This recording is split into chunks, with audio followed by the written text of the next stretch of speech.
Lijep pozdrav svima i dobrodošli u novi Geek Jackpot video.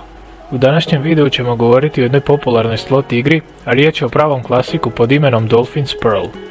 Već je po samom imenu igre lako zaključiti da će tematika biti morska, kao i simboli koji uključuju morske životinje i one dobro nam znane simbole iz pokera.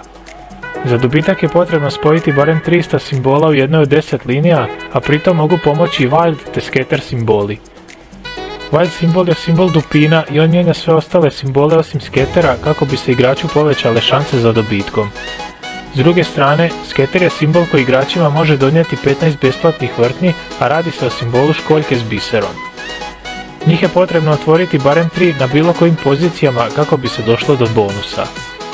Bonus je ono čemu teže svi igrači ove igre, a uspjeli smo ga i sami dobiti kako bismo vam ga što bolje predstavili.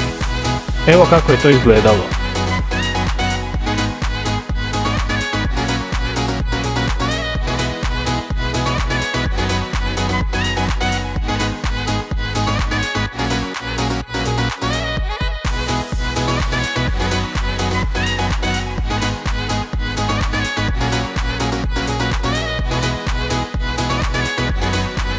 Kao i uvijek, osvrnuli smo se i na RTP ove igre jer je to jedna od najvažnijih značajki slot igara.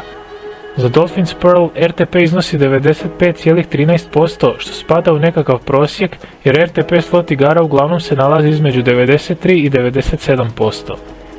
To bi značilo da ako tražite igru s najboljim RTP-om, ova možda i nije najbolji izbor, ali to nadoknađuje ostalim značajkama od kojih je najistaknutija bonus.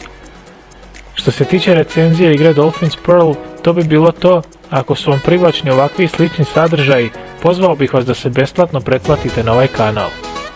Do idućeg videa želim vam puno sreće u najdražim igrama i podsjećam vas da igrate odgovorno.